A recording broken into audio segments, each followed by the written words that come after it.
So my topic is, should self-driving cars be legal or illegal? My view on this topic is that self-driving cars should be illegal, and here's why. In some parts of Minnesota, as you all know, we get a lot of snow, and on average we get around 70 inches of snow. And when the morning following snowstorms, there are hundreds of crashes, people in the ditch, multiple fatalities, stuff like that. And with the new technological advances and the introduction of self-driving cars, I think they'll only add on to that and make it even worse.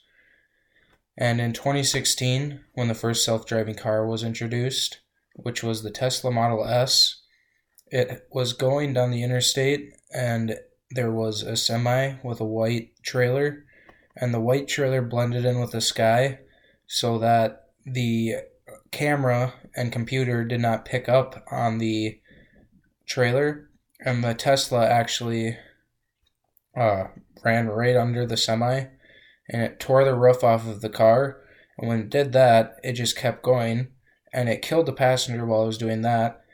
And then the computer didn't even stop. It just kept going, and it ended up running into a pole over a half mile later. So the driver died, and the car just kept going because it didn't recognize the clear sky with the trailer.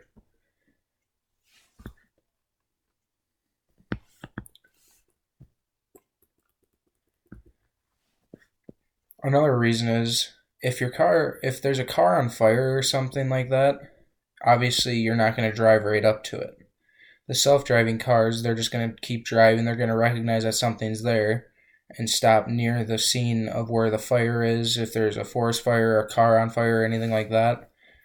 And so the car's going to stop right by it. Well, if that car explodes or something happens, whereas the forest is on fire, and the forest fire catches on, your whole family or you, whoever it is sitting in the car, and you're just sitting there waiting to blow up basically or start on fire. And obviously you would be able to see that and stop in advance, where the self-driving car would not.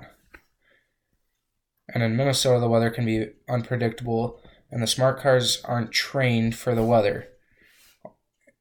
Although regular cars are inefficient, and the average driver consumes 250 hours of driving a year, car crashes are the leading cause of death for people ages 3 to 34.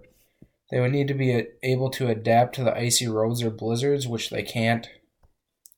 So smart cars cannot predict the thoughts of other drivers either. So what would happen if someone suddenly swerves or hits the brakes? The smart car can't predict and can't react. They don't have reflexes like we do. If someone cuts you off, the smart car is going to hit them because they can't just stop on a dime. They have to have time for the computer to read it. They don't have the same reflexes that we do. And I just feel that they're dangerous to put people in. And also, because they are controlled by computers, there is a risk for hacking. There are numerous terroristic threats and attacks in the USA.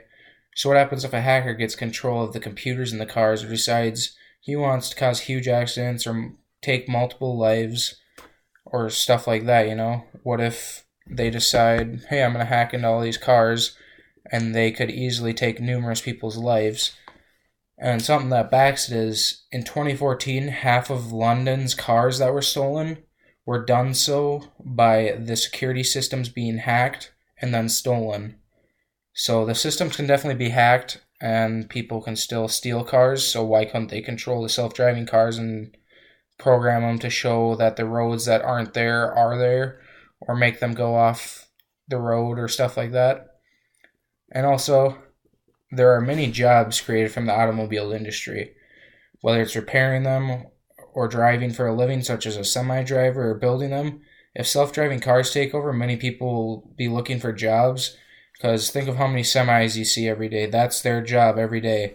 And there's also numerous auto body shops and auto body repairs, and yes, these still will be in business, but if it's always the same exact technology, they're gonna figure it out to where they're gonna know exactly what's wrong with them, and then a bunch of people lose business because there's the same problems going wrong, and they'll be able to fix them.